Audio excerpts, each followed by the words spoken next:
I could tell you the first time I saw the movie trailer for Borderlands, I had a little bit of hope.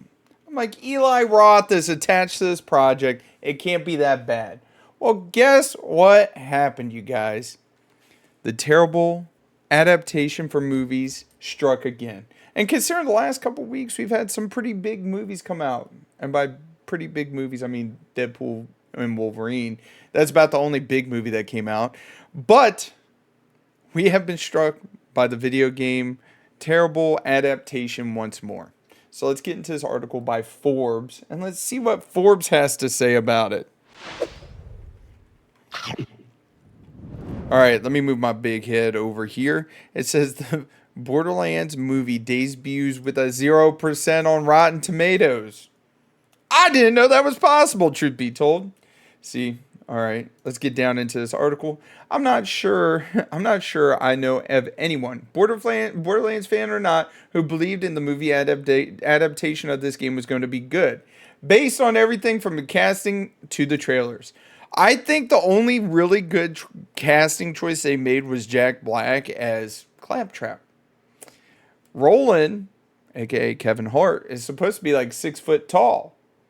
I think Kevin Hart was probably a bad casting option. Same with Kate Blanchett. Like, she's just way too old to play Lilith, I think is who she's playing. But we're going to keep on going. I don't need to get on this rant. Anyways, now as reviews come in ahead of its release tomorrow, those fears have been validated and then some. Whew, that's not good. As I write this, the Borderlands movie has a flat 0% on Rotten Tomatoes. No positive reviews whatsoever. But we have good news, you guys. We do have an update right here. Update. A single positive review has come in, raising its rating to a 3%. Which is like not really that much better. That's all I got to say. And the ones that are in are not just negative, but brutal. Here's a sampling. Woo, let's see. Discussion. The fans deserve a lot better than whatever director Eli Roth is trying to do with Borderlands. This is a video game movie curse at its worst. Okay, Men's Journal.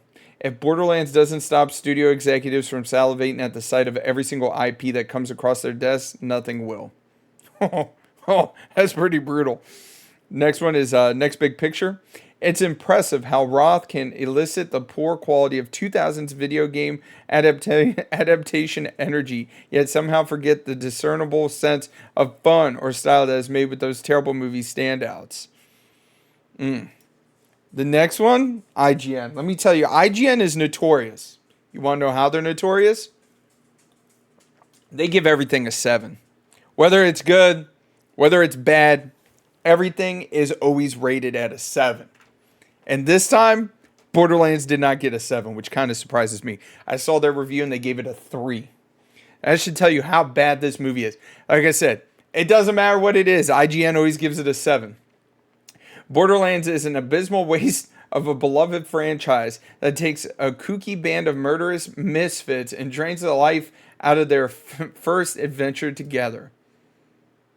It's pretty brutal, especially from IGN, because like I'm going to tell you right now, as an avid gamer and a person that loves movies, television, what have you, IGN is not the measuring like tape you want to use when it comes to anything, because like I said, they give everything a 7. It doesn't matter how bad it is, how abysmal it is, they give everything a 7. All right, let's keep reading. It's true there are not many reviews in yet, and the scores may tick up, but everything I've seen outside of some video game influencers who have attended the premiere or are essentially extras in the movie have been relatively negative.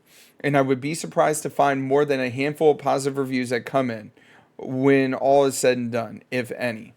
And see, this is the thing that kind of concerns me, is they're talking about video game influencers or extras on the movie. But the question is like, are they paid to say good things? Because the gaming market is notorious. I mean, notorious for getting video game influencers on board, like throwing a bag of money at them and be like, you have to say something positive. You are under an NDA that you are not allowed to say X, Y, and Z until after 6 months. I would not be surprised if that's what they're trying to do. They're like, yo, this movie's this bad. We need some people to, good publicity, throw bags of money at influencers and get them to say some good things to try to, recoup just a little bit of money. Now, I saw Moist Critical talking a little bit about this, and he actually went and saw the movie and was like, yo, there was like 3 people in the freaking theater, which is kind of sad. 0% on Rotten Tomatoes is, of course, as low as you can go. If we are looking at the worst scores of video game movies ever made, that list would be now updated with the 4%. Ooh, all right. So, Alone in the Dark, which was 2005. I've played the video games. The video games are actually pretty good. I have never watched the movie. 1%. Street Fighter: Legend of Chun-Li, 2009. I remember when this came out. I did watch it, and it is... I don't even remember it. It's so bad. Like, it's that bad, guys. House of the Dead. I remember this one coming out, and I think it was on Sci-Fi. Don't remember anything about it. In the Name of the King, never watched it. Blood Rain, I did watch only because, like, you gotta love the scantily clad, dressed woman vampires. 4% doesn't surprise me. I think I watched that one on Sci-Fi as well. I watched House of the Dead and Blood Rain on Sci-Fi. Mortal Kombat Annihilation, which was I think that was the second movie in the Mortal Kombat line from the 90s. 4% for that one doesn't surprise me at all. Silent Hill Revelations, that movie was terrible. 8%. Hitman Agent 47, 2015. I got like halfway through that one, and it's so bad I quit watching it. I think the first Hitman was much better. The one with, I think, it's not Josh Brolin. It's the dude from Justified in it. But that movie was just as bad, but I at least made it through that movie. But Hitman Agent 47, I did not make it through. Timothy Oliphant, that's his name. Postal, 2007. I watched that one on Sci-Fi as well in the late 2000s, and that movie was god awful. Yeah, it's in a pretty good group right there with terrible adaptations of video games. Doesn't surprise me. I put in the years. I put in the year there so you can see most of them ultra terrible ones are in a decade or so when making a good video game adaptation was borderline impossible, which is 100% true. But at the same token, I feel like you're trying to take so much source material, like most video games. Like, I know for a fact, like, if you run through just the main storyline of Borderlands without the side missions, you're looking at, like, a 30-plus hour game. And trying to squeeze 30-plus hours worth of content into, let's say, a 2-hour, 2.5 hour long movie, it's just impossible. That's why. And the only people trying were directors like Uwe Boll half the time. As of late, we have seen very solid live-action video game adaptations on the film, Sonic, and TV show, Last of Us, and Fallout. Borderlands seems to be 10 to 15 years step backwards. I think, genuinely, if they want to do justice by Borderlands, multiple miniseries. Just like you start each game with 4 different Vault Hunters. Just do a mini series on each one. Like, if you're looking to really create a franchise and really expand, like 4 or 5, let's do 4 mini series and then a movie to wrap them all together. Boom, problem solved. You're welcome. I'll be expecting the check.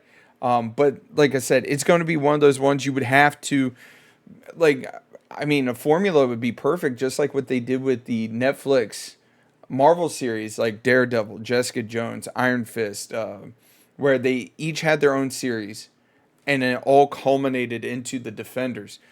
Now, granted, Defenders, like, it was bad. I mean, it probably is like as bad as Borderlands. But if you want to do right by Borderlands, that probably would have been a much, much better option than trying to squeeze all that content into like 1 hour and a half, hour and 45 minute, 2 hour long movie.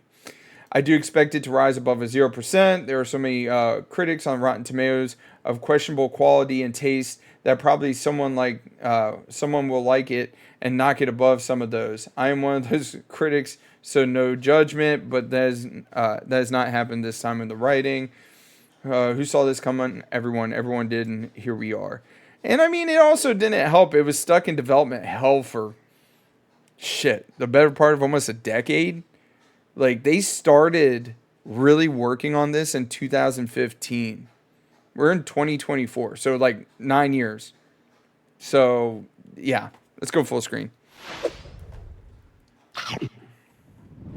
All right, guys, let me know down in the comments section. Are you guys planning on going and catching this bad boy right here, Borderlands the movie, or you're going to save it until it's free until it's on some kind of streaming service that you pay for? Because remember, streaming services are not free. People are like, oh, you can watch it for free on Netflix. No, you got to remember, you got to pay for that streaming service so that you can get, unless you got some kind of family plan and like y'all are just sharing passwords.